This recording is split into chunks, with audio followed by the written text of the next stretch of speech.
Okay, the most important topic of this chapter, अगर मैं थोड़ा प्रिसाइज हो जाऊं, the most important topic of this chapter, ideal gas equation.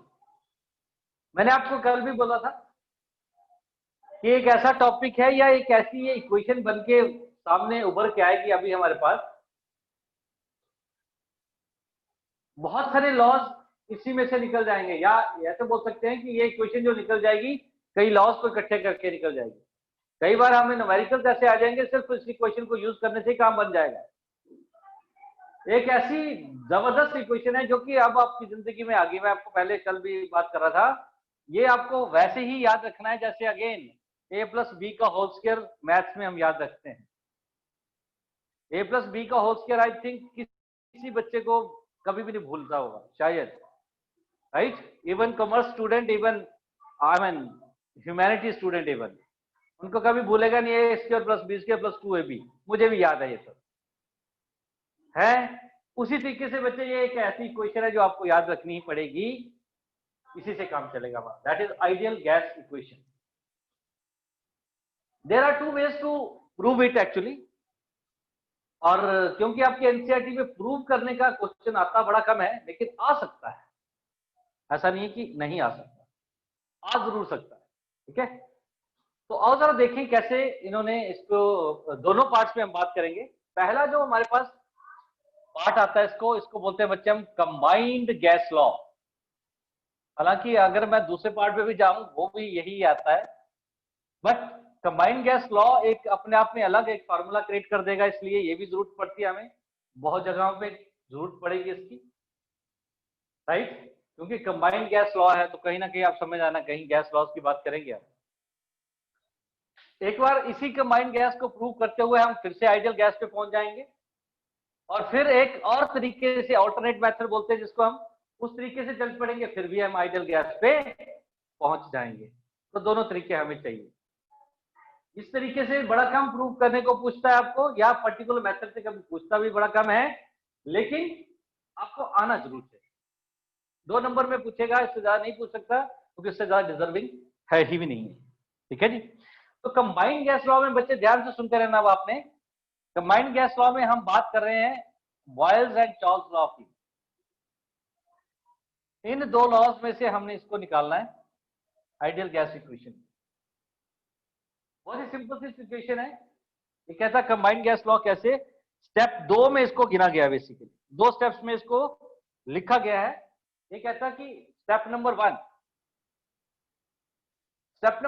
में ये कहता है, जैसे हमें याद है आपको, अब वही है, यहां लिख देता हूं एक बार दोबारा से फिर से, बीसीजी टीपीबी, ये अब आपके चलते रहना चाहिए बच्चा, चलते फिरते, फिर से वही बात, चलते फिरते ये याद ही रहना चाहिए, राइट? राइट। अब हम बॉयल्स की बात बच्चे में हम करते हैं, हम सबको पता है क्या है, P1 V1 is equal to P2 V2, हम सब जानते हैं, राइट? तो फिर से वही बात है, कहता सपोज इफ मैं लिख रहा हूं, if P1 changes to P2, तो suppose V1 changes to V, exactly V2 नहीं किया उसने, V 1 स्टेप में, हाफ स्टेप जिसको हम बोल सकते हैं। तो हमारे पास ये बड़ा सिंपल सा किस्सा है, V1 से V1 तो गया, तो अकॉर्डिंग टू बॉयल्स लॉ 2 बार, इसलिए 2 स्टेप में ले जाएंगे हम। एक बार चार्ल्स की बात कर लेंगे, एक बार बॉयल्स की करेंगे, और दोनों को कंबाइन कर देंगे, तो हमारे पास कंबाइंड गैस लॉ बन जाएगा, राइट? तो और जरा देखिए, कहता जब हमने P1 से P2 में चेंज किया तो V1 टू V चेंज हुआ, तो अकॉर्डिंग टू बॉयल्स लॉ, मैं मुझे जानता हूं, मैं according to Boyle's law, Boyle's law क्या बनेगा बच्चे, P1 V1 is equal to P2 V। V2 तक तो गए नहीं हम, तो यहां से मैं V की वैल्यू अगर निकालूं तो उसको इक्वेशन नंबर 1 दे देंगे हम। तो V will be equal to बच्चे क्या बनेगा, P1 V1 अपॉन P2 इस इक्वेशन नंबर 1, ये V की वैल्यू है। ओके, सेकंड स्टेप में क्या था कि अगर हमारे पास टेम्परेचर की बात आ गई ना, अब वो वाला हमारे पास ये देखिए, अब चार्ल्स लॉ, प्रेशर, ये सारी, ठीक है। अब स्टेप वाइज अगर हम बात करें, कहता if T1 changes to T2, then V changes to V2 now. ये जो V था, अब ये V से V2 चला गया जब कहता है टेम्परेचर सपोज T1 से T2 चला गया। ठीक है जी। तो बच्चे हमारे पास क्या सीन बना, अगर हम यहाँ पे देखें तो अभी V upon T1 is equal to V2 upon T2। अरे हाँ कि ना, V will be V upon T1 will be equal to V2 upon T2। यही बात बनी, बिल्कुल सही है। अब हम ये जानते हैं अगर मैं यहां से V की वैल्यू निकालूं बच्चे, ये वाली V की वैल्यू, तो क्या बना, इसी स्टेप को आगे लिख रहा हूं मैं, V will be equal to क्या, क्रॉस मल्टीप्लाई में जाएगा, सो T1 into V2 upon T2। यहां तक पहुंच गए हम, राइट। अब ये जो V2 की हमारे पास यहाँ पे बात हुई, यहाँ पे V, राइट बच्चे, हाँ कि ना। और अगर यहां से मैं बच्चे V2 की वैल्यू निकालूं तो क्या बनेगा, यहां से V2 की अगर मैं वैल्यू निकालूं, ये वाला जो है, यहां से V2 की वैल्यू निकालूं तो क्या बनेगा, T2 into V upon T1 from this, right. यहाँ पे आ गया मैं, यहाँ दिख रहा है ना, right. Now V2 from here, right, V2 will be equal to T2 into V upon T1। अब ये जो V की वैल्यू यहां से है, इसको यहाँ पे आप पुट कर देंगे बच्चे, राइट। इसको इक्वेशन नंबर दे सकते हो आप, V2 की वैल्यू यहाँ पे हमने निकाल दी, इसको इक्वेशन नंबर 2 दे दो। और अब हम यहाँ बोलेंगे पुटिंग 1 इंटू 2, या पुटिंग 1 इन 2, इसमें पुट कर देंगे तो V2 बच्चे बताएं क्या बना, V2 will be equal to T2 into V P1 V1 upon P2 और ओवरऑल इंटू T1 भी बनी जाएगा, ये है ना, यही आ जाएगा T1। ओके, हाँ। तो बच्चे आप ध्यान से देखें, अगर आप कहता अगर इस सारी इक्वेशन को हम रीअरेंज करें तो हम एक तथ्य पे मिलते हैं जाके, that is P1 V1 upon T1, P1 V1 upon T1 will be equal to P2 V2 upon T2। ये हमारे पास नया फार्मूला बन गया, दो लॉस को जोड़ के, combined gas law. P1 V1 is equal to P2 V2 क्या था, ये हमारे पास बॉयल्स लॉ था, ये T2 साथ में जुड़ गया, तो ये दो लॉस के जुड़ने से क्या बन गया हमारे पास, कंबाइंड गैस लॉ। पर फिर से वही बात, इसको थोड़ा सा ऐसे मत समझ लेना, ये बहुत इंपॉर्टेंट है, बड़ी जगह पे काम आता है। तो कंबाइंड गैस लॉ का फार्मूला हमें प्रूव करने को आता, ये कम आता है हमें, तो सिर्फ ये याद रखना, आपने दो लॉस को यूज किया गया। स्टेप नंबर 1 पे हम बॉयल्स को लेके गए, फिर हमने चार्ल्स को यूज किया, देन वी रीअरेंज्ड इट, और कुछ नहीं है, सिर्फ रीअरेंज किया गया है इसको, और then we found this formula. Okay, so अभी हम इसके बाद आइडियल गैस पे पहुंचेंगे, ऐसी बात नहीं है। ओके, सो नेक्स्ट स्टेप देखते हैं अभी। ओके, तो सारी बच्चे यहाँ पे हमारे पास क्या किस्सा बना, अल्टीमेटली अगर हम देखें तो P1 V1 upon T is equal to constant. Okay, यहां तक पहुंच गया अब हम, तो ये हमारे पास कंबाइंड गैस लॉ बना यहां तक, P1 V1 upon T1 is equal to P2 V2 upon T2, ये याद रखना पड़ेगा। अब मैं आपसे ये कह रहा हूं, मैं कह रहा हूं कि अब हमारे पास ये, इससे क्या पता लगा, एक बार लिख देता हूं मैं, P1 V1 upon T1 is equal to P2 V2 upon T2, वही वाली बात आ गई बॉयल्स टाइप। तो इससे हमें ये पता लगा PV upon T is equal to constant, ये पता लगा अभी तक हमें PV upon T is equal to constant, बच्चे यही है। ओके, अब अगर मैं इसको कांस्टेंट को वैसे ही PV upon T is equal to मैं K लिख रहा हूं, कांस्टेंट के लिए K लिख दिया मैंने, now K is a constant, right. अब कहता है ये कांस्टेंट है K हमारे पास, अब ये जो K की वैल्यू है ये हमने ध्यान में रखना है। ये कहता है ये जो वैल्यू ऑफ कांस्टेंट है, इसको लिख देता हूं आपके लिए मैंने, the value of constant will depend upon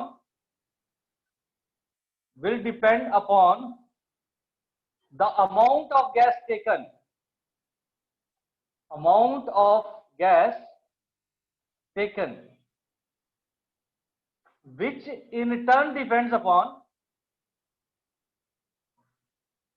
which in turn depends upon, amount का मतलब number of moles, number of moles depend. तो कहता therefore यहाँ पे अगर मैं बात करूं तो K will be directly proportional to N बच्चे, where N is the number of mole, N is a number of mole. और यहाँ पे अगर मैं यहाँ पे बात करूं तो एक K डायरेक्टली प्रोपोर्शनल, तो प्रोपोर्शनलिटी को हटा देते हैं बच्चे, तो K is equal to NR. इस बार प्रोपोर्शनलिटी हमने जानबूझ के लिए which is known as gas constant, rather इसका पूरा नाम है universal gas constant, universal gas constant हम इसको बोल देते हैं, राइट. तो ये इसको अपने ध्यान में रखना है. अब ये पॉइंट आ गया मेरे पास. अब ये वैल्यू इसको भी अगर आपने इक्वेशन नंबर देना दे सकते हैं, तो PV upon T is equal to NR. बच्चे PV upon T is equal to K की वैल्यू कितनी आ गई, एन आर. तो PV will is equal to N R T. Now this is the thing which is known as ideal gas equation. PV is equal to nRT, PV is equal to nRT, PV is equal to nRT, PV is equal to nRT, PV is equal to nRT, PV nRT. ये वैसे ही याद करना है जैसे ये बोला. तो 2-3 बार में ऐसा नहीं को बहुत औखी की जाए यार, कुछ भी नहीं है, याद हो जाएगा एक मिनट में, ठीक है ना. तो this is what the ideal gas equation from combined gas law. अभी एक और अल्टरनेट मेथड करेंगे. अभी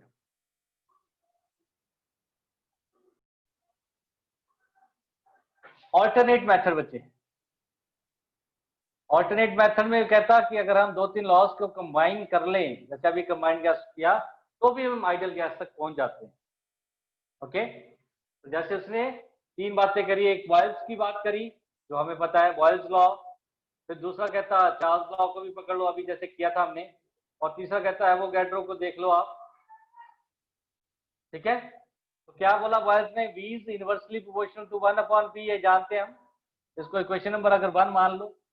चार्ल्स लॉ में बोला V डायरेक्टली प्रोपोर्शनल T के था, सेकंड इक्वेशन. एवोगैड्रो में बोला हमने V डायरेक्टली प्रोपोर्शनल किसके था, number of moles. V is directly proportional to N के बराबर था, ये हमने कल ही बात करी.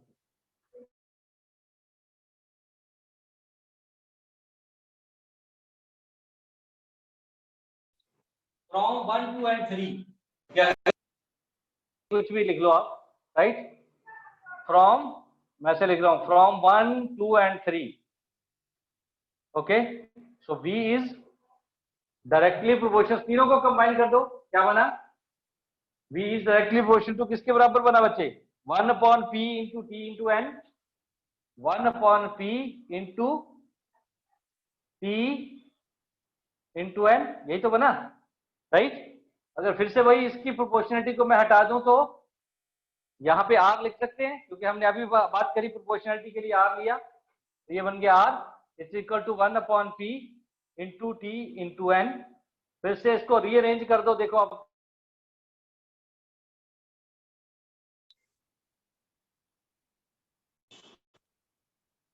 अगर आप इसको रीअरेंज कर दोगे PV is equal to nRT बन गया. तो PV is equal to nRT after arranging it. तो आप जैसे इसको अरेंज कर दोगे आपके पास PV is equal to nRT.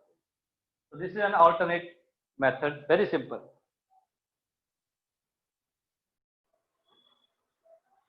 तो बच्चे ये जाना हमने क्या, PV is equal to nRT, ये जान लिया अब आपने. Perfect, ideal gas equation, right. बहुत सारी बातें आगे होने वाली हैं इसके ऊपर ही. एनीवे, कहता अगर मैं यही इक्वेशन 1 मोल के लिए ले लूं फॉर 1 मोल, सोचो जरा, तो N1 हो गया, N1 हो गया तो PV किसके बराबर हो गया, RT के. सो सिंपल, PV RT के बराबर बन गया अगर 1 मोल होगा. अरे 1 मोल मतलब N1, number of mole will be 1, right. एक बात ये है, बहुत सिंपल है, याद आता है कई बार. अच्छा, न्यूमेरिकल्स में आपको कहीं ना कहीं एक चीज और यहाँ पे आएगी, तो हम यहाँ डिस्कस कर लेते हैं इसको. न्यूमेरिकल्स में, न्यूमेरिकल्स के लिए क्या होगा, कहता ये देखिए अब आप, PV is equal to NRT, ये जानते हैं हम, जो अभी हमने बात करी है, इसमें कोई दिक्कत नहीं। अब एन जो है कहता है ये हम जानते हैं given mass upon molecular mass, ये फार्मूला होता है, इसकी वैल्यू यहां पुट कर देते हैं। तो PV is equal to M upon M R into T, right. अगर यहाँ पे हम बच्चे इस P को मैं नीचे ले आऊं तो कुछ सीन ऐसा बनेगा, P is equal to M upon V R T, M ये वाला एम यहां रह गया, एम अपॉन वी। आप जानते हैं मास अपॉन वॉल्यूम क्या चीज होती है, density. Mass upon volume is density, so P will be equal to, density को रो से लिख दूं मैं, ये रो होता है, rho is the symbol for density, rho R T upon M. अच्छा, यहां से दो फार्मूलाज निकले, दो काम। अगर आपको डेंसिटी निकालने को आई तो density will be equal to M into P upon R T, एक फॉर्मूला डेंसिटी के लिए आ सकता है बड़े काम का। इससे ज्यादा काम का आएगा मॉलिक्यूलर मास निकालने को, तो एम ऊपर ले जाओ, M will be equal to rho into R into T upon P, ये हमारे पास मॉलिक्यूलर मास का फार्मूला बन जाएगा। m will be equal to D R T या डेंसिटी या rho into R into T upon P. Now this is a standard formula, ये बहुत जगह पे काम आता है आपके, इसलिए ये स्टार बन जाएगा। ये हमारे पास नए फार्मूला क्रिएट हो जाएंगे, ठीक है ना। तो this is what, okay. Numerical point of view से एक बहुत इंपॉर्टेंट पॉइंट है यहाँ पे। अभी बात करेंगे हम PV is equal to NRT. बच्चे देखिए कितनी बार लिख दिया इसको, अब समझें इसकी importance. PV is equal to NRT, वैसे जैसे अभी हमने बात करी, P इज द प्रेशर, ये जानते हैं हम, P इज द प्रेशर। अगर मैं यहाँ पे लिखूं तो ये सब पता है हमें, P इज द प्रेशर। अब न्यूमेरिकल बेस पे आ गया हूं मैं बेसिकली, तो प्रेशर को जनरली बच्चे हम जनरली एटीएम में लेने की कोशिश करें, ठीक है। V इज द वॉल्यूम, ये तो हमें पता ही है, वॉल्यूम का कोई वो चक्कर नहीं है। And the number of moles, ठीक है, ये हमें पता है। T is the temperature, again temperature को किस में लेना है हमने, केल्विन्स में, ये हमें पता है। Number of moles is okay. R is the gas constant, ये थोड़ा सा है कि R कितना लिया जाए, R की क्या वैल्यू हो, ओके। तो बच्चे बहुत ही सिंपल सी बात है, मैं आपको वैसे यहां पे लिख देता हूं, राइट। किसी भी, अगर मेरे पास स्टैंडर्ड प्रेशर वॉल्यूम इन सब की बातें अगर करें हम, तो ये देखो अब हमारे पास क्या चक्कर है। अगर एक मोल के लिए मैं बात करूं, ध्यान से सुनना बात, if I talk about if 1 mole of A gas, 1 mole of A gas, important line है, 1 mole of A gas, if भी वर्ड आएगा 1 मोल ऑफ ए गैस, ऐसा लिख देता हूं, 1 mole of A gas at NTP, NTP या STP पे बोल सकते हैं हम, ये मोल में पढ़ा था हमने। वॉल्यूम इज स्टैंडर्ड कितना, 22.4 लीटर एट एसटीपी, याद करें पुराने बच्चे, ये बच्चे हमने पढ़ा हुआ है already. 1 mole of A gas at STP, volume is 22.4 litre. Pressure को अगर मैं बात यहाँ पे करूं कि 1 एटीएम मेरे पास प्रेशर है, नंबर ऑफ मोल 1 है, टेम्परेचर स्टैंडर्ड कितना बच्चे, 273 केल्विन, 273 केल्विन हमारे पास। तो और जरा देखें इस R की वैल्यू क्या बनती है। R को पहले लेके आता हूं, लिखता हूं मैं ऐसे, R will be equal to PV upon NT, PV upon N into T। For 1 mole of a gas, N is 1, pressure standard 22.4, तो R ये हमारे पास 1 है बच्चे, ये हमारे पास 1 है, तो क्या बन गया अल्टीमेटली, वॉल्यूम कितना है 22.4, N कितना 1, टेम्परेचर कितना 273। इसको हटा दो आप यहाँ 0 आ जाएगा। जैसे आप 0 बच्चे इसको सॉल्व करो, यू विल बी हियर 0.0821, एक ऐसी फिर से वैल्यू मैं आपको बोलूंगा, ये एक फिर से एक ऐसी टर्म, एक ऐसी वैल्यू जो आपकी जिंदगी में आज के बाद एक एंटर कर गई, ये आज के बाद आपकी जिंदगी में एंटर कर गई। आर की वैल्यू 0.0821। अब आर की वैल्यू हमने ज्यादातर न्यूमेरिकल्स में आपको ये देखने को मिलेगी। मैं अभी आप छोटा सा 1-2 पॉइंट और आपको लिख पाऊंगा, उसमें हम देखेंगे कि एक्चुअल में हमने कब कब इसको यूज करना है और कौन सी एक्चुअल में चेंज करनी है।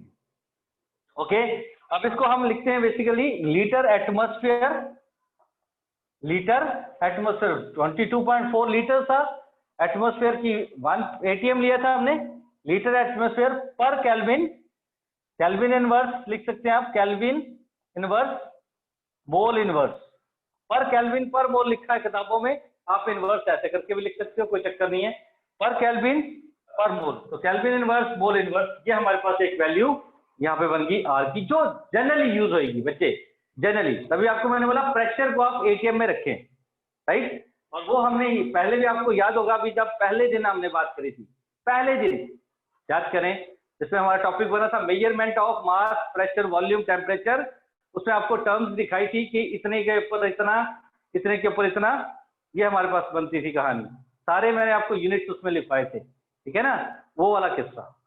तो ये बड़ी इंपॉर्टेंट बात है कि आर को हमने जनरली ये वाला लेना होता है, और अब भी थोड़ा सा और बता दूंगा आपको कैसे कब क्या चेंज करना है आपने, ठीक है। So this is what, so let's sum up the lecture कि क्या हमने आर की वैल्यू को क्या करना है। ये आपके लिए पर्टिकुलरली सम अप में आर की वैल्यू के ही बात करूंगा मैं, 2-3 बातें।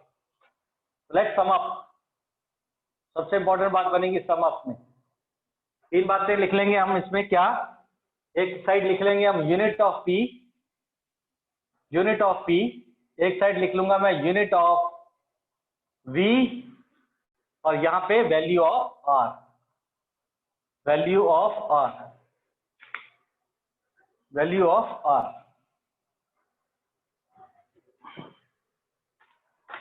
Value of R. तो सबसे कॉमन, जो सबसे पहला मैंने आपको पॉइंट बनाया, यूनिट ऑफ पी प्रेशर।